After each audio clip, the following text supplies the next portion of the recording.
Las ciencias sociales han demostrado que el más importante instrumento o el instrumento básico para equilibrar una sociedad, para ganar equidad, es la educación.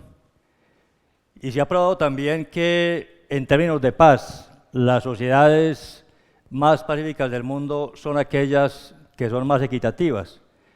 Es decir, la gran responsabilidad de los decisores de política pública en términos de construcción de paz es llenar o cerrar el círculo virtuoso según el cual se educa para igualar y se iguala para conseguir una paz estable. En Colombia, que tiene el poco meritorio puesto de ser tal vez el tercer o cuarto país del mundo en desigualdad, la educación o el modelo educativo reproduce la inequidad, reproduce la desigualdad. Ayer nomás leíamos por la prensa cómo en un nuevo ranking de calidad de colegios del país volvieron otra vez los colegios privados y los colegios de las capitales a ocupar los primeros lugares en índice de calidad.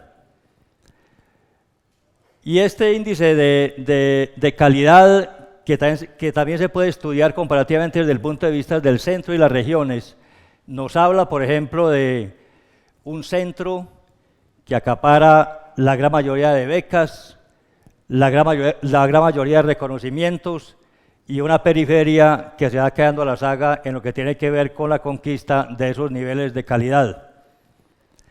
Por fortuna, la educación ha logrado una gran centralidad en el discurso público y en el discurso político. Colombia, por ejemplo, habla de una propuesta según la cual vamos a ser el país más educado de América Latina en el 2025. La verdad es que en Colombia, desde el siglo pasado, desde mediados del siglo pasado, se le viene poniendo mucha atención a la educación. Y fue merced a la necesidad de afianzar las inversiones en educación que se creó lo que se llama aquí el citado fiscal, que permitió que los presupuestos para la educación fueran incrementales, que fueran creciendo año a año.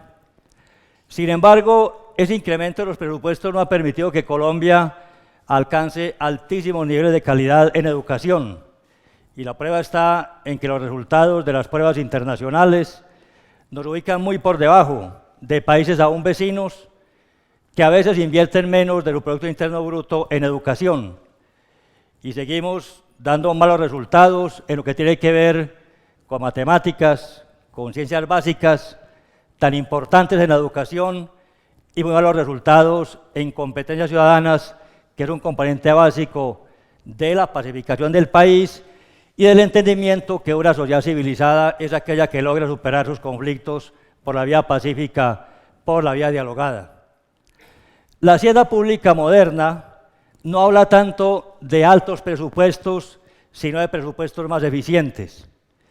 Y obviamente la responsabilidad de quienes tenemos la capacidad de tomar decisiones públicas tiene que estar orientada básicamente en términos de la educación a focalizar esos recursos, a invertirlos en aquellas áreas en donde podemos ganar básicamente calidad.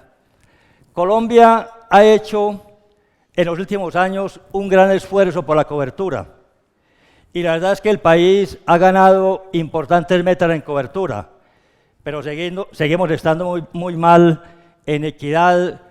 Aquí hay educación para ricos, hay educación para pobres, hay educación para la periferia, hay educación para el centro, hay unos colegios privados con todo y hay unos colegios públicos que tienen grandes carencias.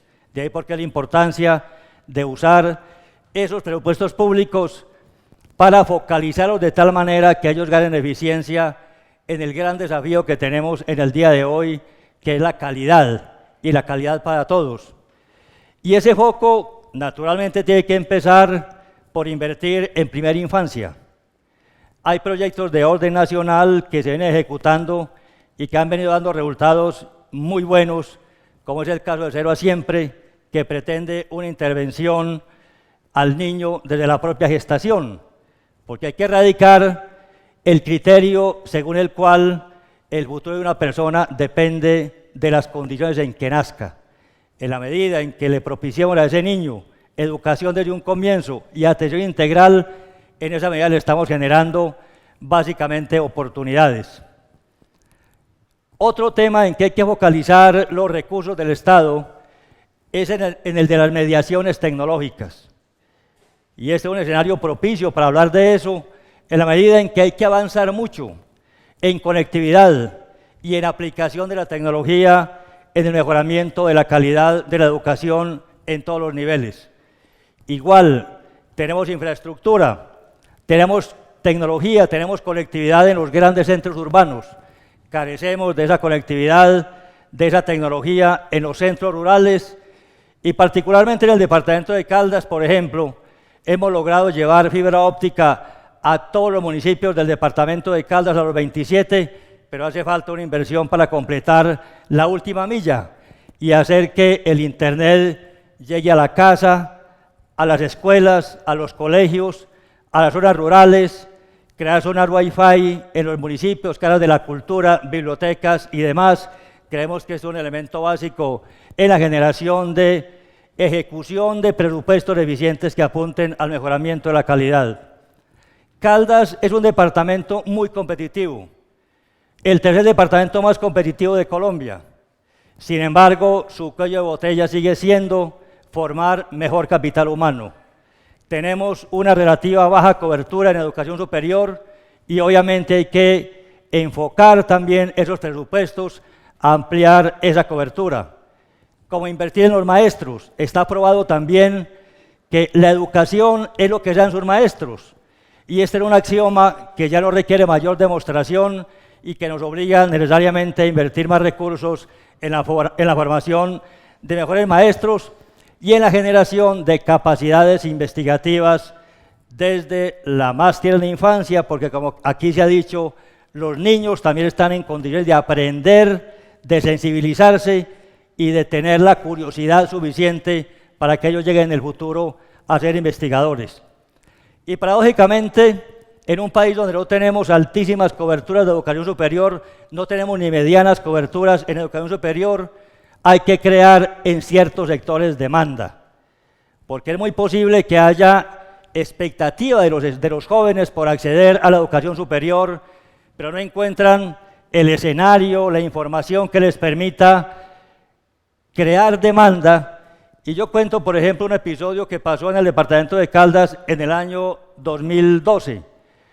Hubo una convocatoria de MINTIC para formar jóvenes en profesiones o tecnologías que tienen que ver con ciencias con tecnologías de la información y la comunicación, y gracias a un gran proceso de convocatoria que realizamos con las universidades, con los colegios de bachillerato, logramos que más del 51% de la convocatoria nacional fuera ganada por aspirantes del departamento de Caldas. De tal manera que si nosotros logramos generar un gran proceso que nos permita consolidar la visión según la cual es posible acceder a la educación superior, vamos a ganar dividendos impresionantes en esta materia. Y esto para, por ejemplo, en carreras que tienen que ver, o en educación que tiene que ver con tecnologías de la información y las comunicaciones. En Colombia existe una cifra según la cual el 98% de los profesionales en estas áreas tienen empleabilidad, pero al mismo tiempo más de 98.000 profesionales en estas áreas le hacen falta a Colombia, y ahí hay que hacer un gran esfuerzo para crear esta demanda, porque aquí el problema no es de oferta, que la tenemos, sino de demanda, y sino que nos lo digan los decanos de facultades o programas de ciencias de tecnologías de la información y las comunicaciones que se están quedando sin estudiantes. Entonces, si es posible desde el buen gobierno, desde una política pública centrada en ganar mayores eficiencias desde el punto de vista de la inversión del recurso público, apuntarle a unas acciones que nos permitan intervenir en la calidad de la educación superior. Creo que el país avanza bien hacia allá, eso hay que consolidarlo. Pero fundamentalmente yo creo que la construcción de la paz desde la perspectiva de la educación no tiene que quedarse simplemente en una cátedra de la paz. A veces trivializamos demasiado la generación de la cultura de la paz, la generación de la cultura de la convivencia, cuando ello debe ser a procesos mucho más profundos que nos permitan efectivamente, como ha quedado demostrado por las ciencias sociales, educar para la equidad y hacer equidad para conquistar una paz estable y duradera. Muchas gracias.